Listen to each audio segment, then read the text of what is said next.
এর চাইতে ভালো কথা হয় না কি?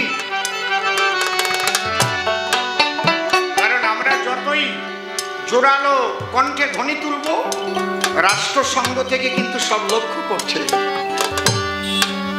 ওরাও কেঁপে যাবে যে ভারতের হিন্দুরা কিন্তু ছেড়ে কথা বলছে না। আর আমরা নীরব থাকলে আরো বেশি অত্যাচার ওদের উপর পড়বে। অনেক নরম হয়ে গেছে এখন।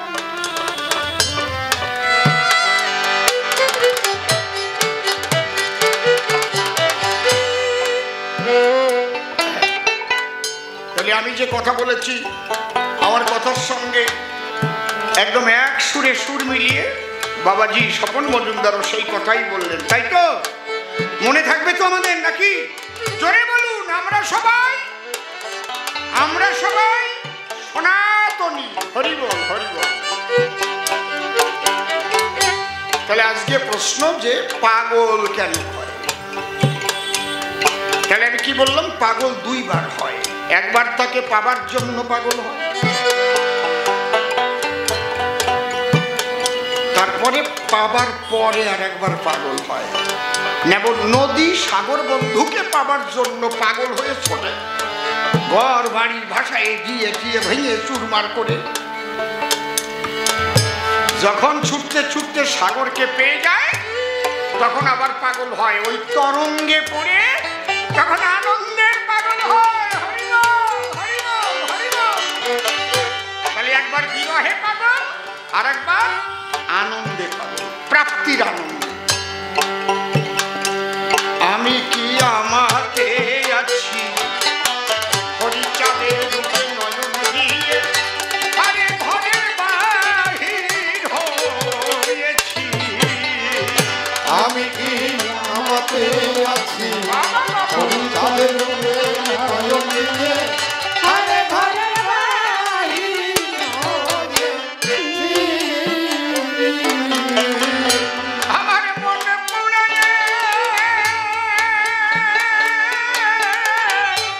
রোগ হয়েছে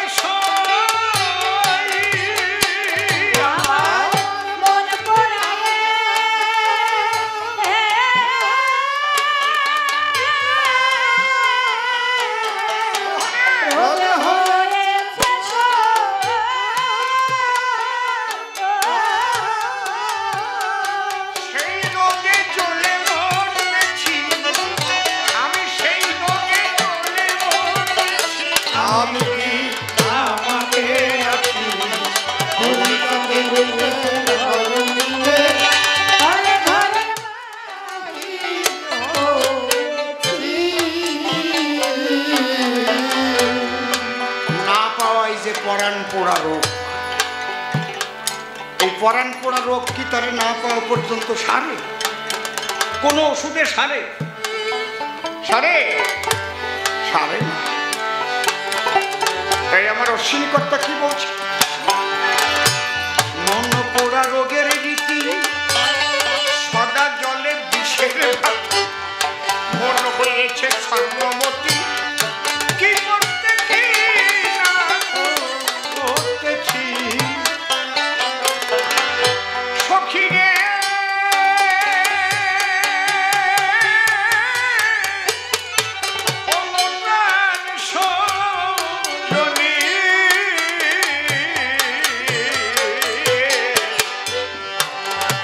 পোড়া রোগের ভীতি, সাদা জলে বিষের বাতি, মন হয়েছে স্বর্ণমতি, আমি কি করতে কি না করতেছি। হয়ে পাগল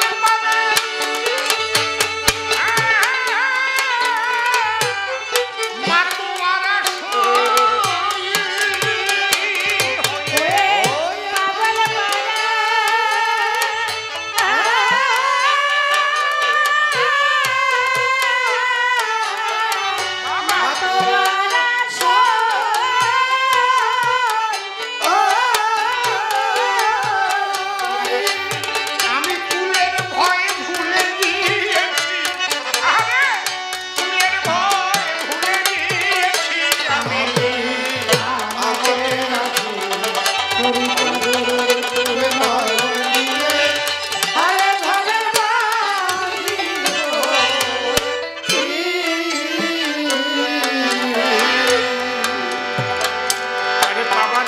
পাগল, আমার আলোচনাটা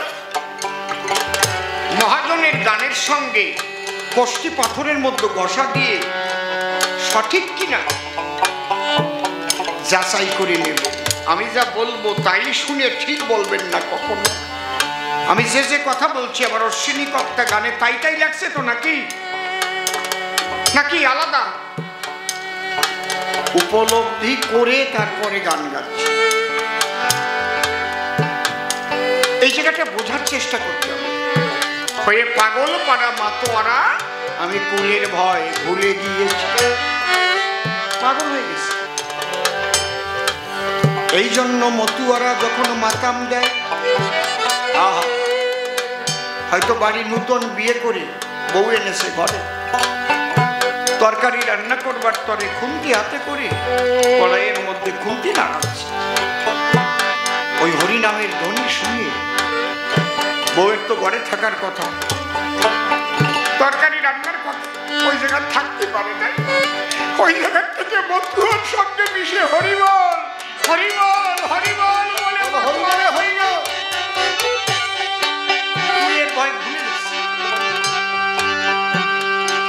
যাক কুলের ভয় না, হয়ে পাগল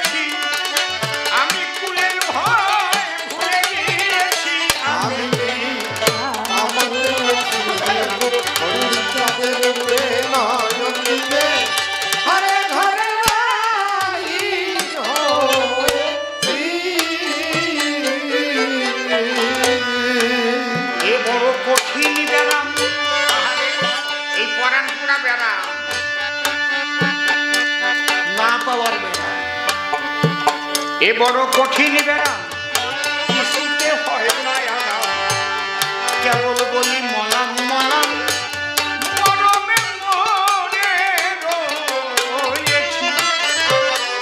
প্রত্যেকটা জায়গার তত্ত্ব আছে রে। এ বড় কঠিন বেড়া কিছুতে হয় না, কেবল বলি মলাম মলাম মরমে মরে রয়েছে।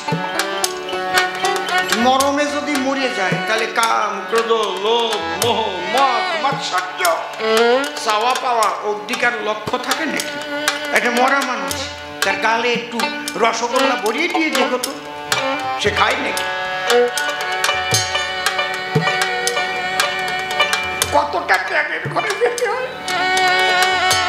এই জন্যে মতুয়ারা ওই ডাল খিচুড়ি লবণ সারা দিলেও খেয়ে যায়, অধিক লক্ষ্যও তো থাকে না। তার তো লক্ষ্য হরিচন্দ্রের দিকে রে, হরিবল হরিবল বলে মাতা দিয়ে চলছে তারা, কিছু কয় না। যার এক লক্ষ্য থাকে, কি পাইতে দেশো চট পাইতে ওই জায়গায় থাকলো শুয়ে, তার যে ধ্যান জ্ঞান একমাত্র পরাণ পড়ানো। এ বড় কঠিন বেড়া কিছুতে হয় না আরাম, কেবল বলি মলাম মলাম আমি মরমে মরে রয়েছি। হরি চিন্তামণি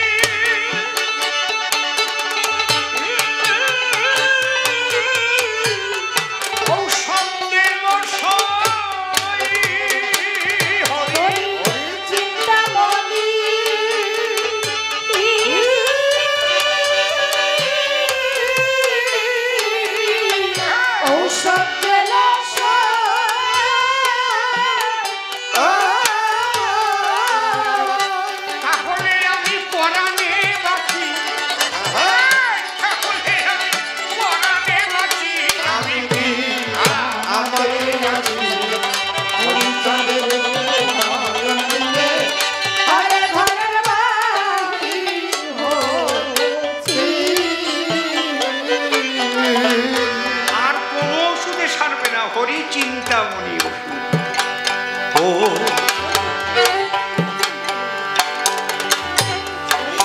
প্রেম বিচ্ছেদের রোগে আমি বাঁচি না তার ভাবুতি বেগে, মন লাগে না ভোগে যোগে আমি যে রোগে রোগী হয়েছি।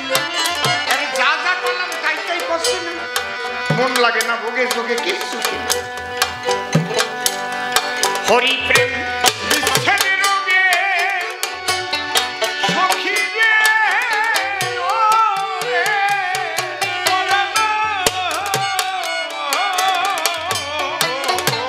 শরীরে, হরি প্রেম বিচ্ছেদের রোগে বাঁচি না তার ভাবুতি বেগে, মন লাগে না ভোগে যোগে আমি যে রোগের রোগী হয়েছি। আমি ফনে খাসি হরিব সঙ্গে ফনে কাঁদি সই, মানে খাসি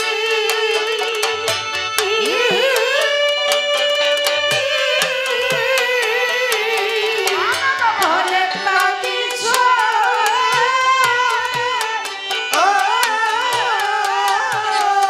মন পোড়া বাউরি সেজেছি, আমি মন পোড়া বাউরি সেজেছি।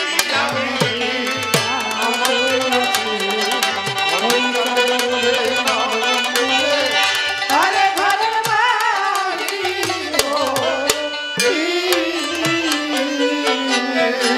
আরে ও এইবার আর এক খাত। এত সময় তারে পাবার জন্য কি অবস্থা হয়, সে রোগটা কেমন, এর ব্যাখ্যা করলেন আমার প্রেমিক চূড়ামণি অশ্বিনী সুজন। এইবার যখন হ্যাঁ ওই তো বাবা হরিচাঁদের রূপ চলতে চলতে দেখে নেন, হরি বল হরি বল হরি বল, লেগে সেই রূপের ছটা খসে পল পঞ্চটা জাদুয়ের ঘর দিয়ে বাটা আমি করমে সার খেয়েছি। আর কান্নাকাটি নাই, আনন্দ পাওয়ার আনন্দে অনেক সময় চোখের জল পড়ে। ওই দেশ থেকে চলে আইছেন মনে করেন 40 বছর, আপনার দিদির সাথে দেখা হয় না, দিদি ওই দেশে। আস্তে আস্তে কথা কই না, 40টা বছর দিদিরে দেখেন না, বোন এই দেশে দিদি বাংলাদেশে। হঠাৎ বনগা বাজার করতে গেলে যাই একটু স্টেশনে আসলেন, দেখলেন পাসপোর্ট করে দিদি এসে টিকিট কাউন্টারের পাশে দাঁড়ায় রয়েছে। দিদি নাকি 40 বছর পরে দেখা, যেই দুই বোন বুঝতে পারলো এই যে আমার বোন ওই যে আমার দিদি, সেই সময় কান্ডে কাটিয়ে জড়াই করে না, ওরে আমার বুঝতে নেই, ওরে আমার দিদি কান্দে না, কথা কও নাকি হাসিয়ে পড়ে, একে বলে আনন্দাশ্রু। বাবার একটা আনন্দ আছে, মনের মানুষ বাবার একটা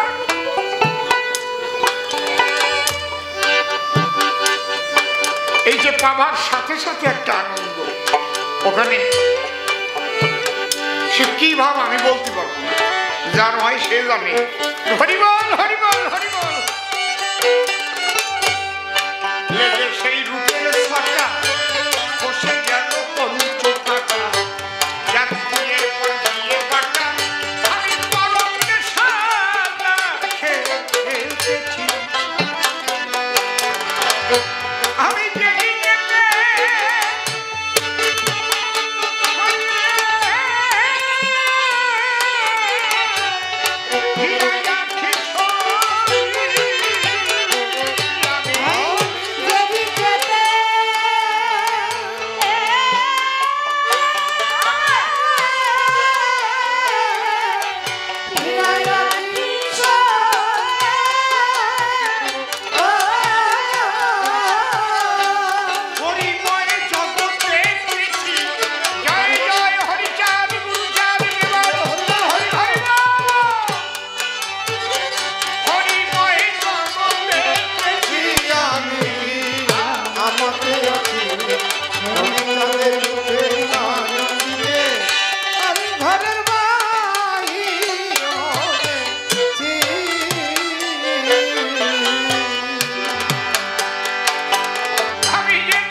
কথা কয়, বলে মতুয়াদের গুরু নাই, এরকম বলে না? প্রত্যেকের গুরু ছিল, প্রত্যেকের গুরু ছিল। তারক গোসাইয়ের গুরু মৃত্যুঞ্জয় গোসাই, অশ্বিনী গোসাইয়ের গুরু তারক গোসাই, মহানন্দ, দুইজন। যিনি গুরুচাঁদ চরিত লিখেছেন মহানন্দ হালদার মশাই, ওনার গুরুদেব গোপাল সাধু। জানেন তো, জানেন তো নাকি?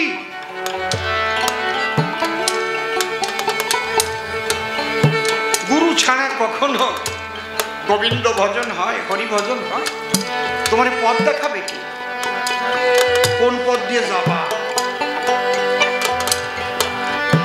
গুরু ছাড়া হয় কখনো? বেশ জায়গায় যাইয়ে নৌকা ডুবাই নেবা, কিন্তু মতুয়া গুরু হওয়া খুবই কঠিন। কারণ একটু বেভিচারী হলে কিন্তু মতুয়ার জগতে তার জায়গা থাকে না। অশ্বিনীকতার গান আছে, লয়ে নিজ নারী ব্রহ্মচারী এলেন খুচাইতে বেভিচার, আমার হরিচাঁদের অপারে লীলা রে, লীলা বোঝে সাধ্য। হরিচাঁদের নিজের ছেলে, হরিচাঁদের কয় ছেলে বাবা? কয় ছেলে? অনেকে জানেই না, অনেকে জানে খালি গুরুচাঁদ। আর একজন ছিল, তার নাম কি উমাচরণ, তার ত্যায্য পুত্র করেছিল কি কারণ? পথভ্রষ্ট হয়েছিল। কি হয়েছিল সেটা আমি আর উল্লেখ করলাম না। কোন রকম কোন গ্রন্থে লেখা আছে উমাচরণের নাম? তার নাম পর্যন্ত ধুয়ে মুছে গেছে। কেন? আশা ঠিক ছিল না তার। আশার ঠিক না থাকলে আশার মালা নীল খালি হবে না। ওর নামই হচ্ছে আশার মালা। জয় হরিবল। কি খালি হরিচাঁদ নিজের ছেলেরে ত্যায্যপুত্র করে দিল। গুরুচাঁদ ঠাকুর যে শশীভূষণ ঠাকুরকে এত কষ্ট করে লেখাপড়া শেখাইয়ে সাব রেজিস্ট্রার বানাইছিল, সেই ছেলেকে মৃত্যুদণ্ড দিয়ে দিল।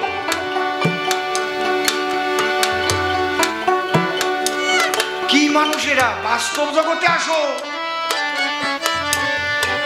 তুমি আচারমালা নেবা, গামছা পরবা, গুরু হবা, জয় বাবা হরিচাঁদ অশ্বিনী কবা, আর শিষ্যর বউরে নিয়ে বিয়ে করে নিয়ে কুলুকুলু করে বেড়াবা। সেইগুলোরে কি করার দরকার? কথা কও না কেন? কি করার দরকার এমন যদি থাকে? হ্যাঁ, কি করার দরকার? আমি নাম করছি না। কি গুরুর গুরু! বাবা রে বাবা, তার পোশাক চাইতে বড় গুরু। এরকম একটা ভাব বেকার।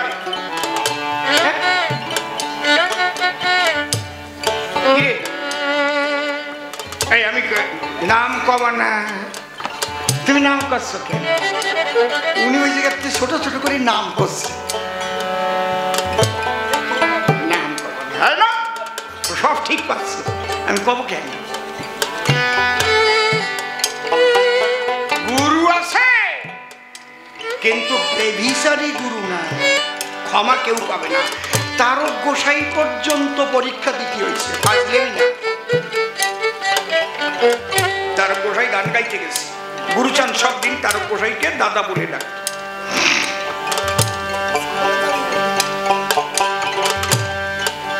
তখন হরিচাঁদ ঠাকুর উঠে গেছে, একদম নগদ নগদ। দক্ষিণ দেশে গান গাইতে গেছে, সব শুনে রাখেন। একটা বারান্দায় উনি গামছা পরিয়ে, সেই বাড়ি আগে তো মণ্ডপ মণ্ডপ ছিল, মন্দির টন্দির তো আর পাকা মন্দির পাওয়া যেত না। মণ্ডপ কারে কয়? ওই কাঁচা টিন টিন দিয়ে বানায়, মাটি দিয়ে বানায়। মণ্ডপ ঘর ছিল না আমাদের, বুঝিস তো? আর পাকা হয়ে গেলি মন্দির। স্নানের সময় হয়েছে, বেশ কিছু লোকজন আসছে, তার গোসাই যাওয়া মানে বোঝেন, উনি হরি কথা টথা বলছে কিছু, বসে বসে সরকার বসে স্নান করবে গামছা পরে। এবার তেল নিতে নিতে হরি প্রেম বিরহ জেগে গেছে ভিতরে, অর্ধেক তেল নেওয়া হয়েছে। যখনই প্রেম বিরহ জেগে গেছে তেল নেওয়া বন্ধ হয়ে গেছে। হরিপ্রেমের বাজারে মন চলে গেছে। বাড়ির মালিক যে, যার বাড়ি গান, তার একটা যুবতী মেয়ে আছে। সে মেয়েটারে বললো, আমা কি গোসাই তো বসে আছে, চোখ বন্ধ করি, তুই গোসার পিঠে টিঠে একটু তেল দিয়ে। বাবা বলিস, ও যায় গোসার পিঠে তেল টেল দিয়ে গেছে। উনি তো আছে ধ্যানের ঘরে। বেশ কিছুক্ষণ পরে যখন সেই ধ্যানের ঘোর ভেঙে গেছে, কি ব্যাপার আমার গায়ে তেল মাখলো কে? মালিক বললো, আমার মেয়ে। বলে, কাজটা ভালো করনি, এইটুকু বলল। তো উনি প্রত্যেক পালা গান গাওয়ার পরে পাশ শিটে করে রেখে দিতেন, ওইটা দিয়ে আসতেন ওরা কান দিতে দিয়ে। যখন ওই দিতে গেছে, গুরুচান ঠাকুর লাঠি নিয়ে বেরোয়, এই সীমানায় পাড়া দিবি না, বেরো, একদম এই সীমানায় পাড়া দিবি না। তারও যে দাদা ছাড়া কথা কয় না, তার গোসাই থমকে দাঁড়াইছে। আমার কি অপরাধ? কথা বলে না কে? কি অপরাধ বোঝো না? কবি গান গাতে যাইয়ে পরের যুবতী মাইয়ে দিয়ে তেল গলাও নাই। তার গোসাই কান্দিয়ে পড়েছে।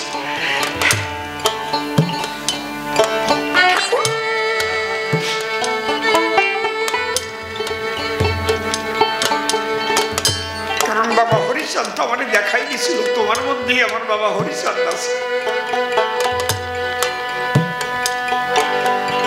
তুমি ঠিক বলেছ, কিন্তু তুমি ওরাকান্দির থেকে যখন দেখতে পারিয়ে সেই বাদা বোনের কাছে তেল মারতেছে, তুমি আর দেখো নাই সেই সময় তারও কোন জায়গায় ছিল? সেই সময় কি তোমার তারও ছিল?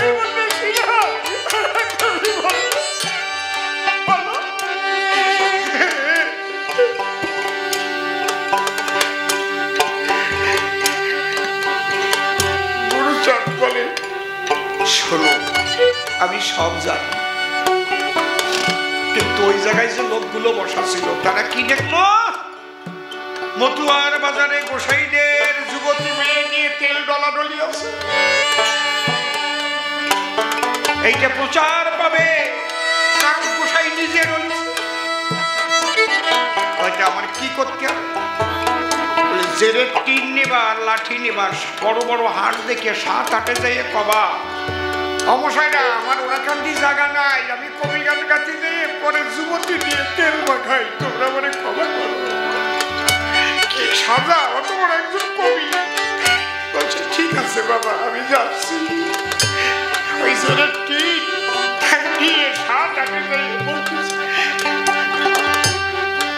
ভক্তগণ, আমার ওরাকান্দি জায়গা নাই, আমি কবি গান গাইতে গিয়ে পরের যুবতী মেয়ে দিয়ে গায়ে তেল মাখাই, তারে গুরুচাঁদ মানে বর্জন করেছে। 7-8 ঢেরা দেওয়ার পরে যখন ওরাকান্দি গেছে, গুরুচাঁদ বুকের ভিতরে জড়াই ধরছে, বলে, আমি জানি আমার তারক 1000 যুবতীও যদি তার গায়ে তেল দেয়, আমি জানি আমার তারকের কিছু হয় না। আমি এই মতুয়া মতবাদ বাঁচাবার জন্য আজ তোমাকে দিয়ে ঢেরা দেওয়া। সবাই জানলো এই হচ্ছে মতুয়া ধর্ম, মতুয়া মতবাদ, অত সোজা না। আর তুমি দীক্ষা দিবা, শিষ্যের বউ, তার একটা মেয়ে আছে, তারে ভাগাই নিয়ে আসবা 20 লাখ টাকার সোনা সহ, তারে বিয়ে করে তার গর্ভ বানাবা, আবার গোসাই সেজে গান গায়ে বেড়াবা, আর মতুয়ারা মাইনে নেবে। তাইলে আর হরিচাঁদ গুরুচাঁদের আদর্শ থাকলো কোথায়? এ কাজ আমি করলেও ঘাটে পথে আমাকে জুতো পিটা করা উচিত। একদম জুতো দিয়ে পিটাইয়ে আমার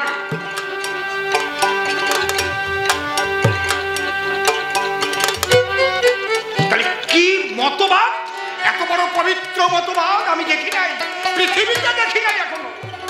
বৈষ্ণবদের মধ্যেও মহাপ্রভু চলে যাওয়ার পরে ব্যভিচার ঢুকেছে, আমার নিতাই চাঁদ চলে যাওয়ার পরে ব্যভিচার ঢুকে, শাখা নাই, সিঁদুর নাই। বৈষ্ণবদের সঙ্গে দেখতে পাই শাখা সিঁদুর নাই, কিন্তু ইন্দুরির কাজ বন্ধ হয় নাই। এটা কার মত? নিতাইয়ের মত না গৌরাঙ্গের মত? কারো মত না, বানানো মত, বানানো মত। যদি মেয়ে মানুষ লাগে বিয়ে করে নাও, তাকে স্ত্রীর সম্মান দাও, সংসার করো। এদিক লাগবেও তোমার কুসকুসনি যায় নাই, ব্যাপারটা কি? হরিচন্দ্রের অপার লীলারে লীলা বোঝে সাধ্যকার, লয়ে নিজ নারী ব্রহ্মচারী এলেন ঘুচাইতে বেবিচার।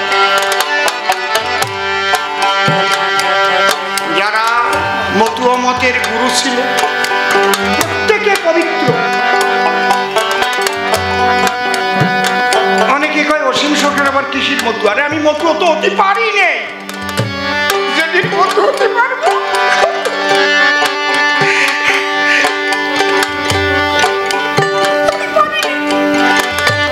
আমি কি কেমনি কই নাকি আমি মতুয়া মতের দীক্ষা দিয়ে বেড়াই, আসো আমার কাছে দীক্ষা নাও। ওই শুনেছেন কোন কবি গান গাই বেড়াই, তাই আমার অশ্বিনীকর্তা কি লিখলে, তার সাংতাই ডেকে বলে স্বামী মহানন্দের সঙ্গ হইলে, তার এই দশা হয়ে কপালে সচক্ষে দেখেছি। বাবা কি ভালো কথা রে। এবার অশ্বিনী ওই রোগে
কথা সভ্য সবার ঠাই। আর হাত দিস না, মাইকটা হয়েছে ভালো, আর হাত দিও নাই সবার তল। বেশি ছোঁয়া ছুঁই লাগলি আবার একটু খারাপ হয়ে যায়, বুঝলে? তুমিও বসে শোনো গান। এসেছে যত ভক্ত প্রাণ, তিনখানা প্রশ্ন দান করেছিল সভ্য সবার ঠাই। প্রথম পাগলের প্রশ্নের জবাব দিতে ঘন্টাখানেকের বেশি লাগিছে আমার সবার। আমি বুঝাইলাম যা লিখেছেন অশ্বিনী গোসাই। পাগল তত্ত্বটা একটু বুঝতে পারলেন তো নাকি? কথা কম পারলেন তো? তাহলে দুইবার পাগল হয়, তার ইষ্টকে পাওয়ার জন্য একবার পাগল হয়ে যায়, মাতোয়ারা হয়ে যায়। তারপরে যখন তারে আবার পায়, সে হচ্ছে সচ্চিদানন্দময়। হ্যাঁ, আমার গায়ে আগুন লাগলে কি হবে? আমি কি ভিজে যাব না পুড়িয়ে যাব? পুড়িয়ে যাব না, নাকি ভিজে যাব? আগুন লাগলি পুড়িয়ে যায়, জলে নামলি ভিজে যায়। তাহলে আনন্দের মধ্যে যদি কেউ চুবনি খায় তাহলে কি হবে? আনন্দময় হয়ে যাবে। হরিবল। আমি যেদিকে ভিড়াই রাখি হরিময় জগৎ দেখতেছি। একটা গান ব্যাখ্যা করে যদি গাইতে হয় আসরে, আমার অশ্বিনীকর্তা কলম ধরে যেসব গান লিখে গেছে ভাই, 1-1.5 ঘন্টার কম ব্যাখ্যা হয় না। তাই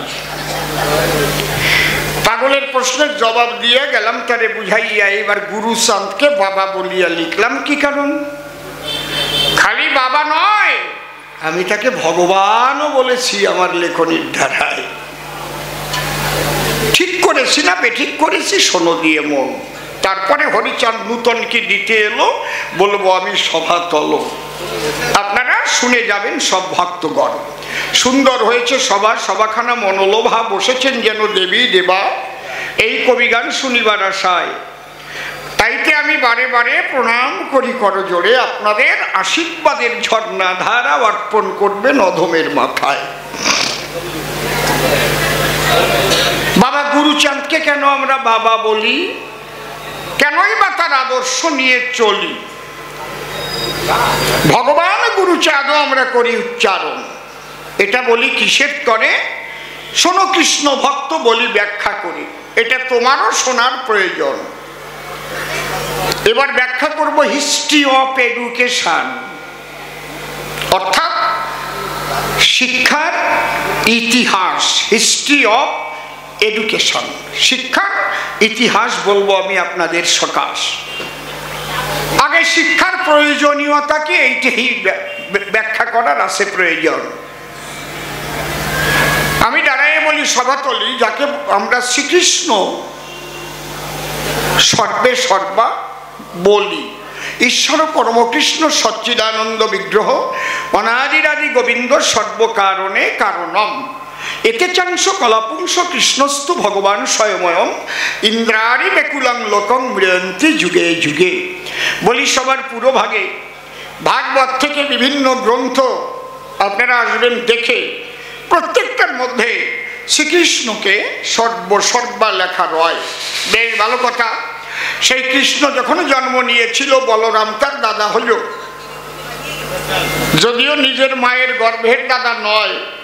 মনে করি ভাবনা সে আলোচনায় আমি যাব না। আমরা জানি যে কৃষ্ণ বলাই বলরাম দুই ভাই, এই আমরা জানি পরিচয়। ওই নিতাই গৌর দুই ভাই না। ওসব কথা বলতে গেলে অনেক সময় আসবে, চলে যাবে চলে। এই কৃষ্ণ তিনি যে সর্বেশ্বর ভগবান আমি মেনে নিলাম সবাতলে, মনে প্রাণে মানি, কোনো অসুবিধা নাই। কিন্তু আমার কথা কি হলো, সেই কৃষ্ণ কি লেখাপড়া শিখতে কারো কাছে গিয়েছিল? জানেন আপনারা? দেখে এইটার জবাব কেউ জানে নাকি? কার কাছে?